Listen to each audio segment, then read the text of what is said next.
I am making this video because I have a lot of friends asking me how I make my kombucha.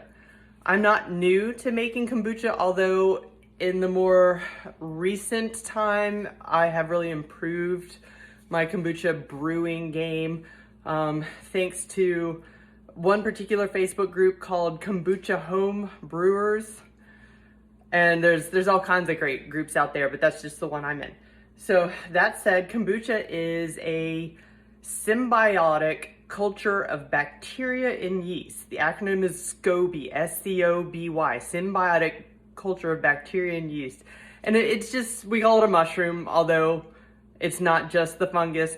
And what it does is it ferments sweet tea, which means it eats up the sugar in the sweet tea to produce a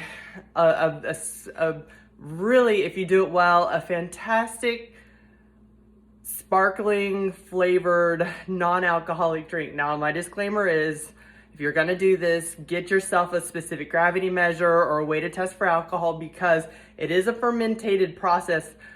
You can make alcohol in it if not careful, or I think I had to dump out one batch because it was positive, but everything else is just turned into vinegar if you let it go long enough. So the end result is truly vinegar, but you can do other things with it. That's not why I make it. I make this delicious drink for its probiotic qualities, for its microbiome, the what it does for, I've got a diagnosis that challenges my GI, and so I drink this to help normalize the good flora in my system, and it's really beneficial for me in that way. Not only that, but it tastes great.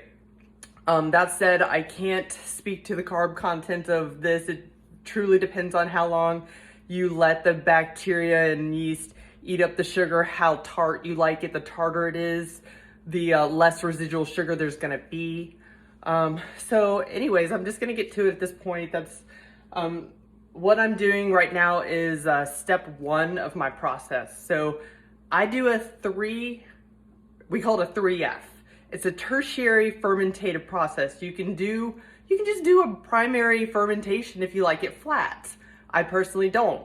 I like the carbonation, so I go through a natural process to enhance effervescence. So you can do the 2F, which is a primary fermentation. So it works its magic in a primary fermenter with the mother, and I'll show you one in a little bit. And then you can bottle condition it, but you gotta be really careful when bottle conditioning, and even with tertiary fermentation, because rite of passage, it builds up pressure. So when you're opening or burping your bottles, when you get to the end of this process, put a bag over it and burp it slowly. So that said, I'm gonna show you what I'm doing, and I'm essentially making the sweet tea at this point. You want either green tea or a combination of these three: green tea, white tea, or black tea. There's a specific kind of tea that this organism really needs to thrive. Some certain things are really important, like temperature, the ratio of sugar. I think it's 1 cup to one of my fermenters. I eyeball a lot of this because I've been making it so long. So this is going to be a little challenging for me to give you exact ratios. It's all on the internet, but 1 cup is pretty much all you need for the primary fermentation, and the rest will be explained later. You can add fruit in the later fermentations. I don't think I explained the tertiary fermentation, which is, it goes from the primary, you take it away from the mother, you add it to another container that is breathable as well. All these have to be breathable until you do the bottling, and then you need a closed system to build up the pressure for the effervescence. So, I suck at this. The secondary fermentation, if you're going to add herbs, if you're going to add fruit, if you're going to add any kind of flavoring at all, honey, things like that, that's when you would add it. You want to keep anything that could introduce bacteria or organisms into the mother or the primary away from it. So the flavoring comes really after you take it away from the mother. So what I have done is I have, just to give you an idea, this has to cool. So I make a concentrated batch. So I've got several, and I just eyeball it. You know, I've got 3 large bags of black tea and a couple of, maybe about 6 of these small bags of green tea. I'm going to let this steep for a long time. Once it cools down, I'll take the tea bags out. I'm also, because this is another method, I just don't have the room for a bunch of pots. So you can also, I've got one of these things. I have boiled it, clean water. I've got a clean, a purifying system on my spigot, or if you have a Brita filter for your fridge or something, you can do that. So I, ahead of time, let this steep for a good 15 minutes. And then you can dilute it down to meet the amount that you need for your primary. But the idea is to make a really concentrated amount of tea. I'm gonna add 2 cups of raw cane sugar and some hot water, and it's gotta be dissolved. One of the things I do to super saturate the water that I'm gonna add to this process is I will put it in the microwave, because the hotter you make it, the more the chemical bonds, or well, in chemistry, it requires heat to enhance the bonding between electrons and molecules and things like that. So to get a super saturation, you have to apply heat to get it to essentially dissolve more to become super saturated. So that's the idea of the sugar or the sweetener of the sweet tea, is to 2 cups in something of some hot water this size is really not enough to dilute it at a hot temperature. I'm gonna have to make it really hot. I'll put it probably an extra 3 or 4 minutes in the microwave, get it boiling, rolling hot, and then it'll completely dissolve. Once it cools down, I can add it to this, and then I can add it to my mother once it's at a safe temperature. So I'm gonna wash my hands. We're gonna go to my primary fermentation station, and I'm gonna show you what she looks like. This is not a beauty pageant, folks, so just prepare yourself. Okay, the mother. I haven't named my mother. People do that, but I have 2 of these, which, to clarify, is why I've added 2 cups of sugar to the sweet tea that I'm going to fill these with, because I've got one cup for one of these. I think it's like 1.5 gallons. I've got a temperature strip. You want to keep the temperature somewhere between, I think it's kind of like bread. 72 is one of the magic numbers. No less than 72, no greater than, I think, 78, something like that. Mine kind of lives at 70, and honestly, having 2 of these things, I can barely keep up. So I like it a little cooler, but you don't want to go too cool, because then you can have a challenge like mold. So the mother looks like this. She will grow and grow and grow. Actually, this is a really healthy one, because I just peeled her the other day in my other batch. And it looks like this. It's not beautiful. This is called a SCOBY, a symbiotic culture of bacteria and yeast. Oh, so I could take this and about this much of the mature kombucha, and I could give this to a friend, and they could put it in one of these fermenters, and they could make their own. This is really all it takes. I think after you've got it good and rolling, good and mature, I'll deplete this down to about here and add it to my secondary fermenter, and then I'll add this, which is what's going to happen tonight, and then I'll add the sweet tea and pour it back to the top, and that'll take it'll be ready in about a week or even less. You can usually, I've learned to tell when it's ready by taste. It's not sweet anymore. It's starting to taste like vinegar. At that point, I know that I really have to flip my kombucha. So essentially, get some really strong tea, black tea, green tea, white tea, or blends. I like to do green tea and black tea blended. Make it really strong. About a cup for 1.5 gallons. Make sure it's cooled. Fill that up. I'm gonna pour this out into another one of these that's going to have chunks of fruit, whatever I have, whatever I'm in the mood for.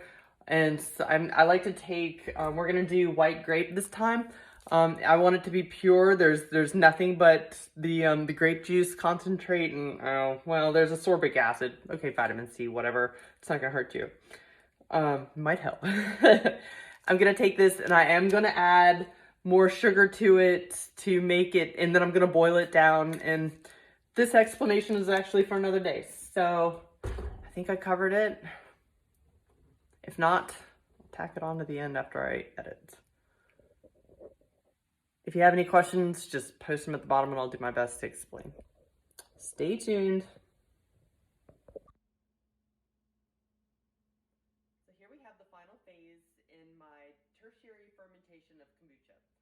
What I've already done that you haven't seen is I've taken juice and I actually added a really nice marmalade, an apricot marmalade that I came across. So this is white grape and apricot. I've actually strained it ahead of time. I like to save, I don't particularly like all the debris in kombucha. I want it to be as clean as possible. And the only real way to keep all the sediment out is to use cheesecloth. And that's kind of a big pain. So, and I've noticed that my bottle fermented results without some of the pulp that gets in there isn't actually as bubbly. So there's, it's good to have some, but I tend to strain it out when I'm pouring it so I don't have to drink it. It's not gonna hurt you either way. So the best I can do, what do I have here? So I saved actually the chunks that I strained out for the next batch because when I cook down juice, I can add things to it. I'll add blueberries that I didn't finish that had kind of over ripened. I'll stash them in the freezer, any kind of berry really. So what I do is I take fruit, juice, add some kind of a sugar to enrich it because like I said, this is fermented and it requires priming sugar or some kind of a stronger sugar for the bacteria and the yeast in particular to digest into the carbonation that I'm looking for. And this actually took me a couple of years to do, and it might have been the environment that I was in. I lived in this old farmhouse and it just was impossible for me to get it to carbonate there. And here, it explodes. I can barely control it. So, all right, let's get to it. I've already done some of this. What else do I have? I like ginger. I crystallize ginger. There's tons of easy recipes on the web on how to crystallize ginger. I cut it up into little pieces so that it'll come out when I'm washing the bottles at the end. I have some local honey because there's antibiotic properties in honey, especially if it's local to you, your area. Funnel, and then I've already bottled some of this ahead of time, but this is 2F. So this is the sweet tea that is turned into the probiotic by the mother in the primary or the 1F, and that's got to be a clean environment. It can't have fruit in it. It can't have anything incorporated that can grow weird stuff. You just want to grow the weird stuff that it is already. So what I've done is I have taken fruit, chunks of, I did pear and apple, and I cooked them in a little bit of water on the stove to break down the starch to release and make the sugars easily accessible to the bacteria and yeast that are in the 1F. So I have combined 1F and fruit, and actually a little bit of this, and some ground or some pasted ginger. So this will be interesting. I hadn't done that before. And I let this sit for 2 days. I've found that I can actually bottle it after 1 day. So this is going to be a lot stronger. It'll be interesting to see how this behaves. This is a breathable, doesn't let fruit flies in. The fruit flies, I had to throw my batch away once because they were in there having babies, and I was like, oh my God, yeah, we're not doing that. So I also keep a special sponge just for cleaning all of this, separate from anything that I wash in the sink. Microbiology ruined my life, and it made it great. Give and take. Okay, I try to prepare my bottles ahead of time. I've done these already. I'm gonna take some of my ginger, gonna toss it down in there, preferably not all at the same time. Some people really love to chew on this. And then I'm gonna take a little bit of the honey. That's a little more than I like to do, but I just eyeball everything. And then the concentrated juice sweetened marmalade mix. And this is what's going to feed our organisms. All right.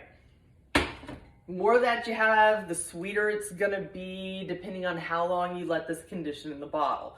The longer you let it eat the sugars, the more tart it's gonna be, the stronger the probiotic, but you also risk it turning into vinegar. It's very sticky. Not keto. I don't know if it's really tart, maybe, who knows. So, get all this other stuff out of the way. All right, trash can is nearby.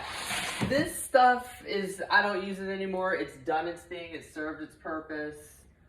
I did not come prepared. All right, well, we're gonna do this the messy way. Usually I have like some kind of thing that I can lift this out in one big chunk, but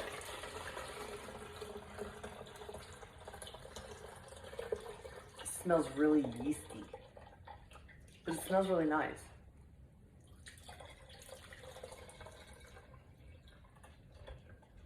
Making a big mess. Let's have handy some kind of a cloth. It's a good thing I'm going to do the floors after this.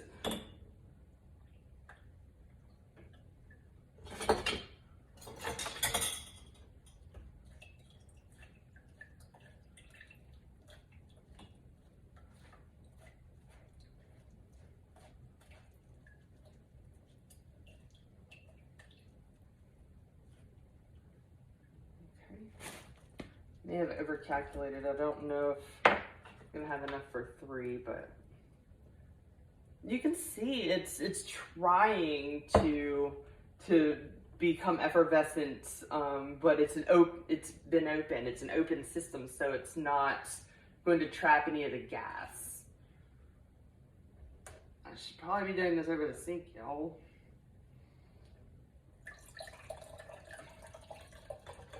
Yep. This will actually form a really disgusting mother if you leave it alone long enough.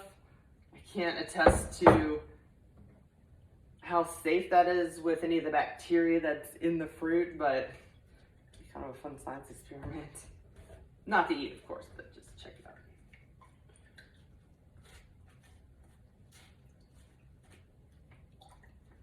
out. Squeeze it out.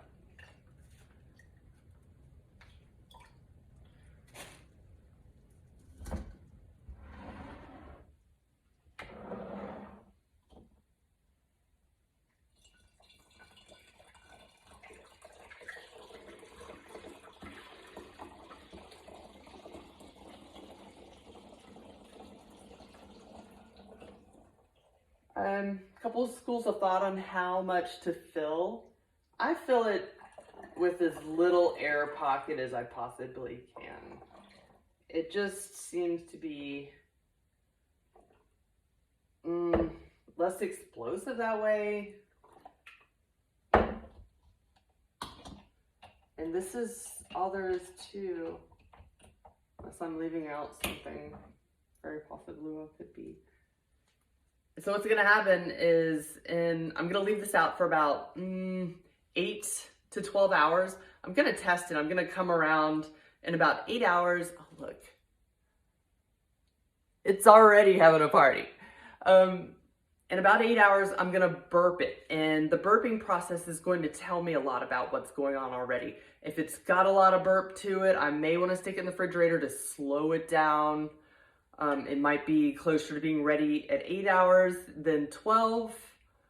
I did the explosion on my ceiling that I think I showed y'all earlier was a 12-hour with no honey. So there's kind of no telling.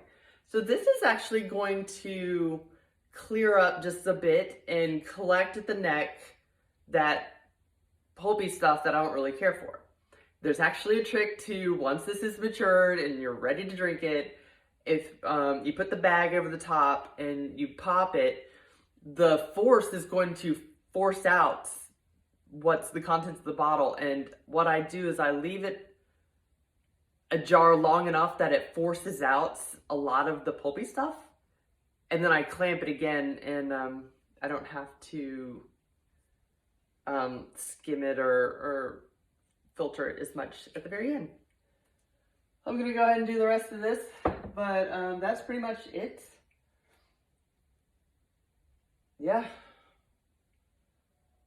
I can't think of anything else. I hope this was, I could recap, I guess.